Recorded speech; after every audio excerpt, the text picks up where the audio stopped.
have these conversations, it shouldn't be a place where you're going to be met with hostility and rude behavior, to be quite frank. And so week 1 was, what is deconstruction? Week 2, we talked about why people are deconstructing. And this week, I'm going to talk about something called reconstruction. And I know that this phrase reconstruction is not overly popular in every deconstruction community, but in some it is. And I know for some of you who are saying, well, I've never even deconstructed before, why should I care about reconstruction? Well, I would contend this. If you're somebody who's never went on this path of deconstruction before or within this process, I would recommend that there are times, maybe not on a micro level you should do it, but not on a macro level, but on a micro level, it's worth considering. Like, you don't necessarily need to go and tear apart your entire house, but every once in a while you want to tear apart the bathroom and rebuild it and get some updates. So every once in a while you want to tear apart the kitchen and rebuild it and give some updates to it. And sometimes as Christians, I think we've turned off our brains, and even if you're not going to deconstruct on a macro level, it's good on a micro level to maybe look at something and say, well, why do I believe that? Or why do I act that way? And not just stop with a simple answer, but really press into it and search it out and think about it. Like, do I hold this belief because it's well-informed and I've thought about it and considered it, or do I just hold this belief because some speaker said something about it 20 years ago? Like, why do I believe this? Why do I act this way? Why do I see things this way? And to really dig into that and have conversations with people about it and do some reading about it. So I would say that deconstruction and reconstruction, even if it's not on a macro level, on a micro level, is a healthy process for everyone to engage in. But then for those who are in this deconstruction process of investigating and dissecting and pulling things apart, first thing I want to say is this. I am not saying that the first thing you need to do as soon as possible is go reconstruct. You need to do it right now. I'm not telling you when. I'm just saying it's something that you should consider at some point in time. Also, I want to frame what I mean by reconstruction. And I'm going to frame that with a scene from the movie Batman Begins, because I cannot get through a series without talking about Batman. I love Batman. And by the way, did anybody see the new Batman trailer yesterday for the Robert Pattinson movie? Or what was even cooler was the sneak peek for the new Flash movie where Michael Keaton is narrating it as Batman. Who would have thought that we could see Michael Keaton come back as Batman? Like, I'm hoping this turns into a Batman Beyond thing or something, because it was pretty sweet. And some of you are just completely done with this right now. But anyways, in Batman Begins, Bruce is amongst his home that has been completely destroyed. If you don't know who Bruce is Batman, Batman is Bruce. And his home has been completely destroyed. And his love interest, Rachel, says to him, "What will you do?" And Bruce looks at Rachel and says, "Rebuild it just the way it was, brick by brick." And then Bruce's butler, Alfred, looks at him and says, "Just the way it was, sir?" And Bruce says, "Yeah, why?" And Alfred says, "I think that this could be an opportunity to make some adjustments around the foundation," something like that. I'm not saying it word for word. He said, "This is a time to make some adjustments around the foundation." And Bruce says, "Oh, in the southeast corner," because that's where the Batcave is. And Alfred says, "Precisely, sir."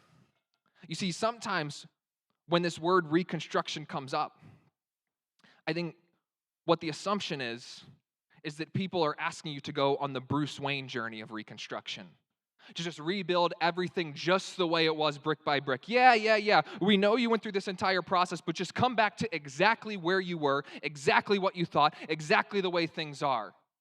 And so I want to be abundantly clear that when I'm talking about reconstruction, I'm not talking about the Bruce Wayne form of reconstruction. I'm talking about the Alfred form.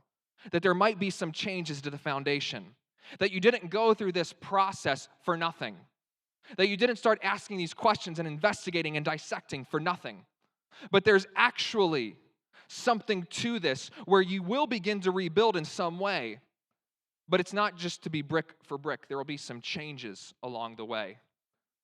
And then, secondly, with this conversation, when I began putting together this series and researching over the past year, I've been listening almost on a weekly basis to this podcast called You Have Permission, which I thoroughly enjoy. And the host, Dan Koch, is amazing. And Dan Koch, I would say, is one of the leading voices in the deconstruction community, at least from my perspective of what I know.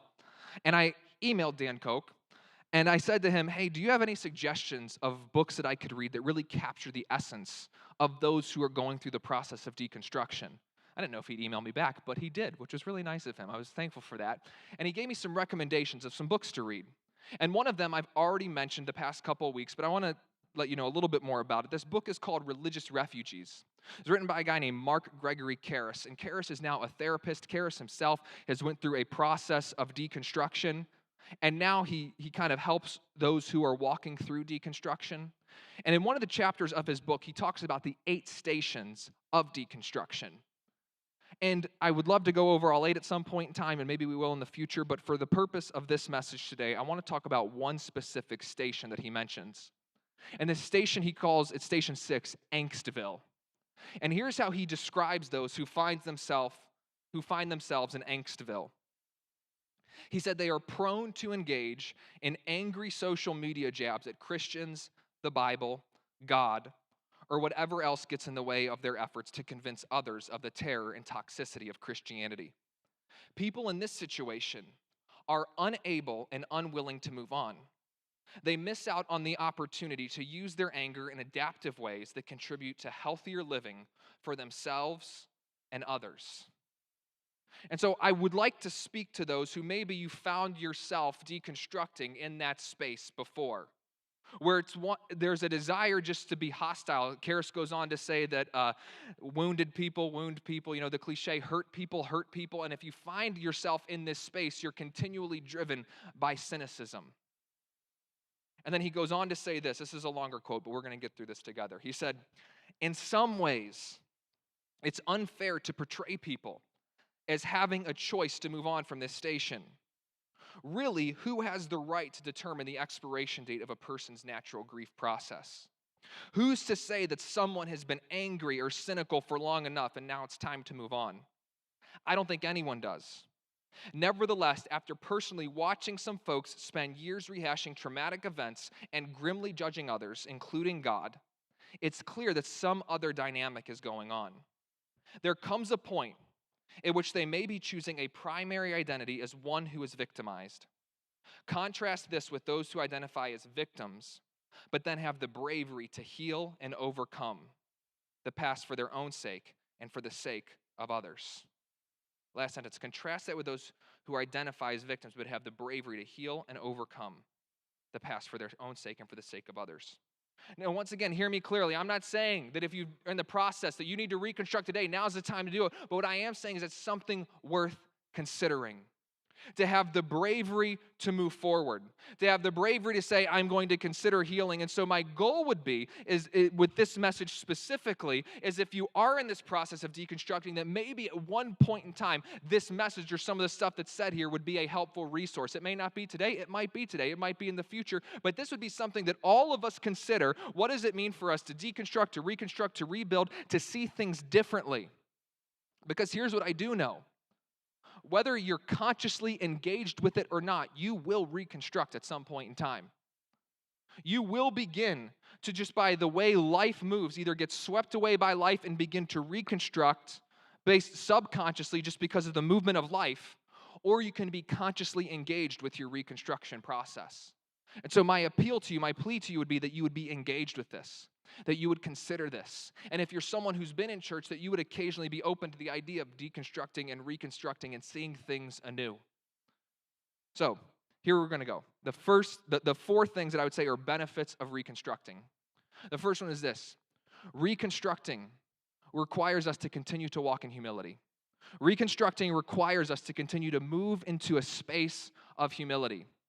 And all of us should desire to be humble in some way. I don't think anybody here is saying, I want to be known as a person who's closed off or a person who's a know-it-all. We all should in some way desire humility. I think we would at least, or we should. I would hope so. But maybe you don't. That's okay. But I mean, that's for you to figure out. But I would hope that we would all desire to go on a path of humility. And I talked about this in week 1, that as you go into this process of deconstruction, that you would be alert and that you would not become what you hate. That you would not become what you rebelled against. Because for many in this process, you deconstructed because there was something you didn't like. Maybe it was self-righteous people, or maybe it was arrogant people, or maybe it was, hey, I felt like I couldn't ask them questions. But there are some who I've met who have went on this journey, and now I feel like I'm talking to the same person that I talked to over there, but it's just with different views. And just as much as we in the church can have echo chambers, the deconstruction community can have echo chambers as well. And reconstructing says, I am going to come out of this own little kingdom that I've constructed and built for myself, and I am going to step out again and be in a place of vulnerability and be in a place of humility and begin to reconstruct. I'm going to begin to consider some things again. I'm not just going to function within the realm of my own confirmation biases, because we all have them. None of us are exempt from confirmation biases. Every one of us has them. I have them. We all have them.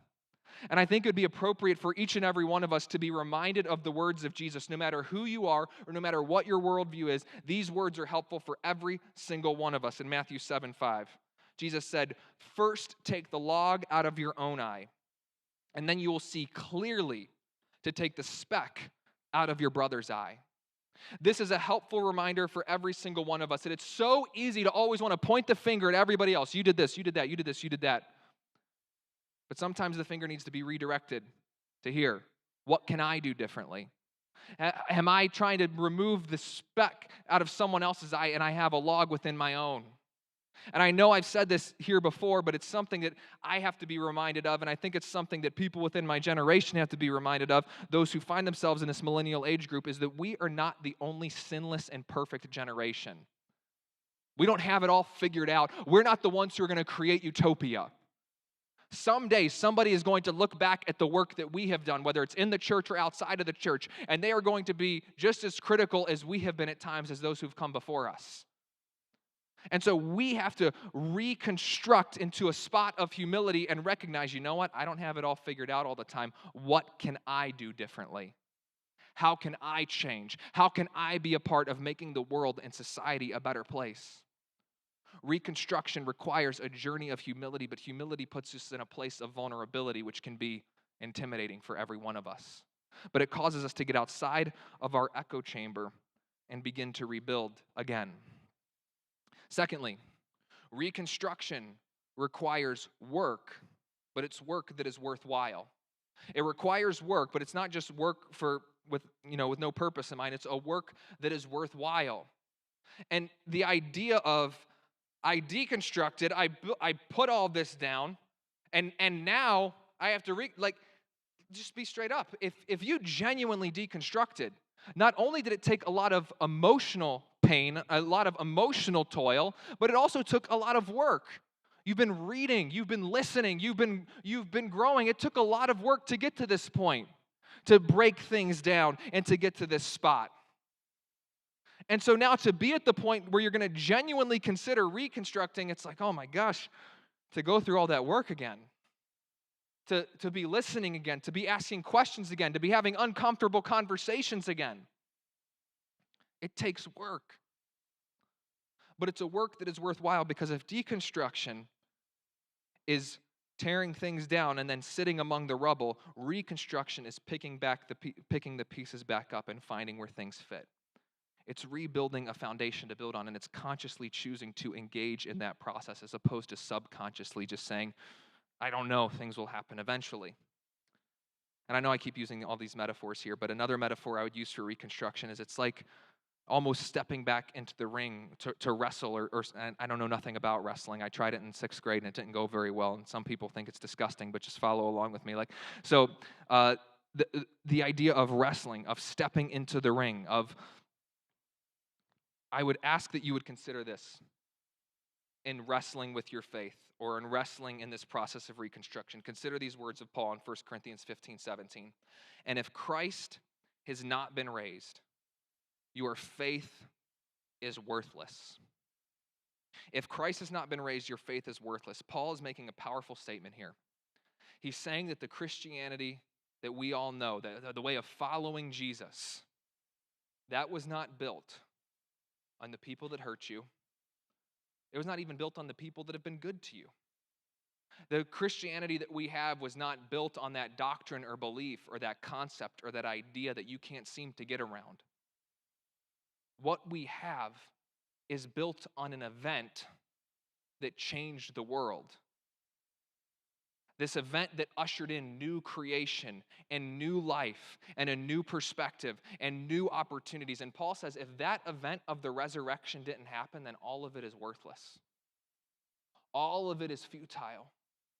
So when you begin to reconstruct, if you look at it as a wrestling match, it's going to be tempting to want to always get into the ring with that idea or that concept or those people that hurt you. And don't get me wrong, there's a healthiness to sometimes getting into the ring with that and doing that. And there's might be a temptation to just want to get into the ring with those beliefs and those concepts and those ideas that you just can't seem to wrap your mind around. And it's tempting to do that, and it can be good to do that as well. But I would just make an ask that you would also consider just step into the ring with Jesus himself. Start to ask, who is Jesus? Because according to this, something happened. This event happened, this resurrection happened that changed the world. And if that actually happened, then that changes everything. And so while it could be tempting to only ever be in the ring with all of these other things, I would ask that you would pursue him in a sense, that you would ask, who is Jesus? That you would step into the ring with him, and that you would find in that space that maybe, just maybe, you will find him, or maybe he will find you. And it's work, and it takes time, and it can be hurtful as well. But it's a work that is worthwhile. Next, reconstruction requires faith. And I know that this one might sound kind of strange or weird, but just hear me out on where I'm going with this. Sometimes I get concerned because I think about, what are we building for the next generation? I know I'm 28, I don't even have my own kids yet, and I'm always thinking, what are we building for the next generation? And sometimes my concern is that we're not building a culture or a society of faith, but we're building a culture and society that is driven by doubt. And doubt is a very healthy thing. Doubt can be a very good thing. Doubt can be what stretches you and grows you. So please don't hear me. I'm not one of these people who are saying, doubt's a good thing, and I only think you can doubt certain things. No, doubt in and of itself can be a good thing. But doubt, when it begins to truly actually not be doubt anymore, but it becomes cynicism or suspicion, that's when it becomes unhealthy. Because if we create a society that is driven by suspicion and cynicism, we are going to erode trust within our communities. And Karis had something to say about this as well, about doubt specifically. When you're in this Angstville station, he says, doubt becomes cool, hip, habitual, a part of our identity. Doubt becomes, in fact, our new faith. Keith Giles writes, uncertainty is the only thing you feel certain about. Doubt is the only thing you believe in. Questions are the only answer. The freedom that comes from not giving a crap anymore is intoxicating. We find ourselves on the outside looking in, and even if it's a little bit painful, it starts to feel like home. Too much doubt limits the amount of beauty and love that people can take in. How can anyone heal if they cannot let in the good? So that would be my question. How could anyone heal if they cannot let in the good? That when we live in a doubt that is just driven by suspicion and cynicism, we will miss out on the goodness of God. We will miss out on the goodness of humanity. We will miss out on the goodness that we are invited into. Faith in God, but even the next level, faith in other people, is how we can come together as humanity and build a better future, to be a part of building a new creation as God has called us to do. Then lastly, reconstruction moves us beyond self-concern. This is definitely a bias of mine and a perspective that I've inherited and continue to kind of push in some ways, but reconstruction moves us beyond self-concern.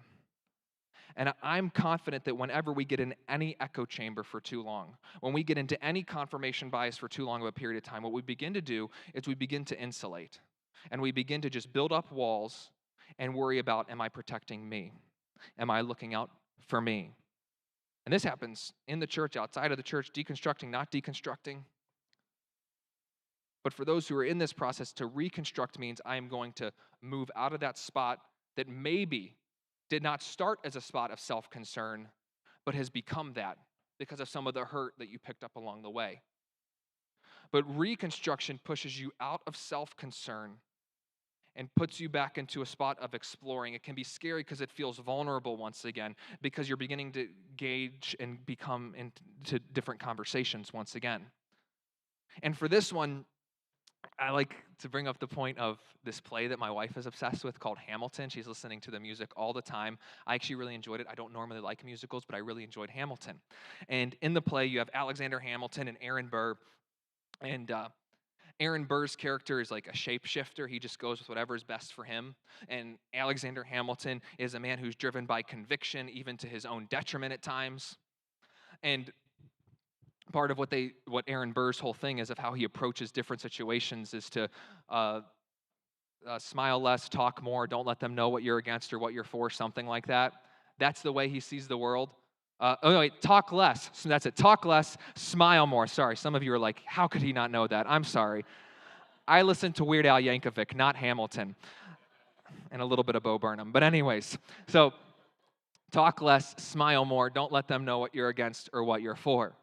That's the perspective of Aaron Burr, that he just becomes a shapeshifter based off of his own self-concern or whatever is easiest for him in the moment. Eventually, I think it's Hamilton who says to Burr, if you stand for nothing, Burr, what will you fall for? And this is what happens when we become too isolated in any group and we don't let anybody truly know what we think about anything, and we're just looking out for self-preservation, and we begin to live in the space of, I don't know. And don't get me wrong, saying I don't know in a conversation can be a really good thing. I need to learn how to say it more often. I always have to say something. Sometimes saying I don't know is a good thing. It does show humility. But if your worldview becomes, whenever I'm in a conversation, because this has happened with me with some people who are in the space of deconstruction, everything is I don't know. Well, I don't know. If your morals and your convictions and your ethics are just, I don't know, I'm not going to say anything, then you've allowed yourself to come into a space of self-concern because you're not willing to really put yourself out there and stand for nothing. And if you stand for nothing, what will you fall for? And for this, I want to take us to the words of Jesus in Luke chapter 9, where he says, if anyone wishes to come after me, he must deny himself and take up his cross daily and follow me. For whoever wishes to save his life will lose it, but whoever loses his life for my sake, he is the one who will save it. This is why I will always advocate for the way of Jesus. Because Jesus himself did not just call us to take up our cross for his sake and for the sake of others. He himself did that for us. Jesus did the most selfless, most selfless thing that you could possibly do in serving humanity by giving his life for us. And then he calls us to do the same. And when you consider reconstructing around the way of Jesus, it's saying, I am going to go out of self-concern and live my life into a greater concern, to take up my cross, not just for my sake, but for the sake and the good of others, for the good of humanity. And this is where I think we get a little bit confused sometimes, and this happens once again in all circles. I think that the assumption is that we should feel comfortable in our convictions. The convictions I have about the world and citing how I should just feel comfortable about that. And I would say that we shouldn't feel comfortable in our convictions. We should feel challenged by our convictions. Our convictions shouldn't just be something that make us, it feels good about me all the time. I'm in my own little world. I'm looking out for me. No, our convictions should be what challenge us to live beyond ourselves. Our convictions should be what challenge us to think of others before ourselves. Our convictions should be what drive us to a greater call, to live beyond ourselves, to carry up our cross, not just for our own sake, but for the sake of others. And reconstruction will bring us out of our own little rubble, our own little kingdom that we have established, and begin to see a greater vision that is beyond anything that we could have ever have seen within our own limited space. So I have two closing questions. The first one is this, and it's just something you can ask yourself. I'm going to ask you, and you can write it down to ask yourself, but what foundation are you building on? Ask yourself, what foundation am I building on? Because the foundation that you're building on is a foundation that you could be passing on to someone else. And I love what Jesus says in Luke chapter 6. Everyone who comes to me and hears my words and acts on them, I will show you whom he is like. He is like a man building a house who dug deep and laid a foundation on the rock. And when a flood occurred, the torrent burst against that house and could not shake it because it had been well built. But the one who has heard and has not acted accordingly is like a man who built a house on the ground without any foundations, and the torrent burst against it, and immediately it collapsed, and the ruin of that house was great. There are two things from this passage that I want us to consider when we ask ourselves the question, what foundation are we building on? I shared with you in week 1 that according to the Deconstruction Network, 2,700 people leave the American church every single day. But 78% of them still have an interest in faith. My conviction, and this might sound a little crazy to some people, but my conviction is this, is that the reason that there's still an interest in faith, even when someone has moved on or passed or outside of the church, is because that when you went on this process of dissecting and investigating, that you may have found that people were wavering, that your community was wavering, that maybe things around you were hurtful or wavering or falling apart. But Jesus himself is unwavering.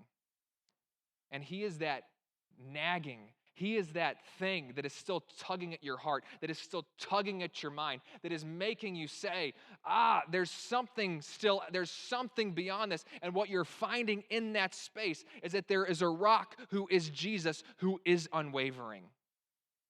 And I even love this concept here that Jesus says, everyone who comes to me and hears my words and acts on them, I will show you whom he is like. He is like a man building a house who dug deep and laid a foundation on the rock. He said, he who hears my words and acts on them, here's what it's like. Jesus is challenging us. Jesus is almost taunting us. Jesus is saying, hey, I know all of this other stuff may have happened. And he loves us in that. He walks with us through that. But he's also saying, just try me. He's almost taunting us forward. Just try me. Try the way of life that I have set before you. Try the example that I have set for humanity. Try living life the way in which I ask humanity to live it and see what happens. And then Jesus bets on himself and says, if you follow the way in which I have laid before you, you will find that there is a rock and a stability there that is unwavering. Jesus invites us to do that. So what foundation are you building on? I'm going to invite the band forward in this time to close us out, but I have one closing question as well. This is the second question. And while I myself openly admit I've never fully been through like an overhaul deconstruction process. I've had little things that I've deconstructed and rebuilt. I've had crises of faith before. But one of the questions that I continually come back to, and maybe this will be helpful to you, I hope it is I've asked this question. Where else would I go? Where else would I go? It's a question that Peter asks in John chapter 6. Things are getting a little intense around the movement of Jesus, and Jesus is talking about some different stuff, and it seems as if some people are leaving him, and it seems as if the reason they were leaving is because his teaching was getting to be a little bit radical, and he starts saying things like, hey, eat my flesh and drink my blood, and people are thinking, is this cannibalism? It doesn't say that specifically, but I imagine that's what people were thinking. I mean, I don't know what you would do hey, eat my flesh. That's just a little strange. But Jesus was speaking metaphorically. And some people are abandoning. They're like leaving. They're like, this is just getting a little bit weird because it was just a little intense for them. And Jesus turns to the 12. Look at this in John chapter 6, verses 66 through 68. As a result of this, many of his disciples withdrew and were not walking with him anymore. So Jesus said to the 12, you do not want to go away also, do you? Simon Peter answered him, Lord, to whom shall we go? You have the words of eternal life. To whom else shall we go? So when you go on this process, when you go on this journey, ask yourself that question, who else will I go? Or where else have I went? Or who else have I gone to? To be willing to consider, where am I now? What foundation am I building now? And what foundation am I building for the next generation? What foundation am I leaving to those who are going to be coming after me? And if I'm not going to build that foundation on Christ, who else will I go to, or where else have I went? And I will always stand here and advocate for the way of Jesus. And I know that there's nuances and all those things within it, but I do believe, and I take him at his word, that he is the rock and that there is nowhere else to go because it is him. There is life eternal. And that's not just about quantity of life, it's about the quality of life that we can experience now in him. And so, if you've been in this process, I would ask that at some point in time, it doesn't have to be today, it doesn't have to be tomorrow, but at some point in time, you would consider reconstruction.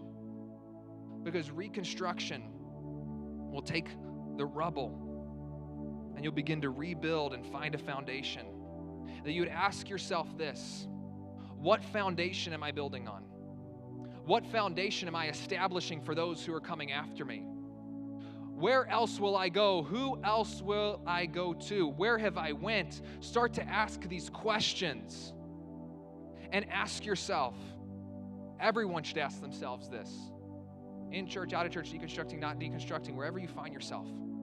Have I set up a life, or am I living a life that is driven by self-concern? Or am I living a life where I have taken up my cross, not just for my own sake, but for the sake of others? And I'm living in the reality of a greater concern. Am I living in self-concern, or am I living in a greater concern?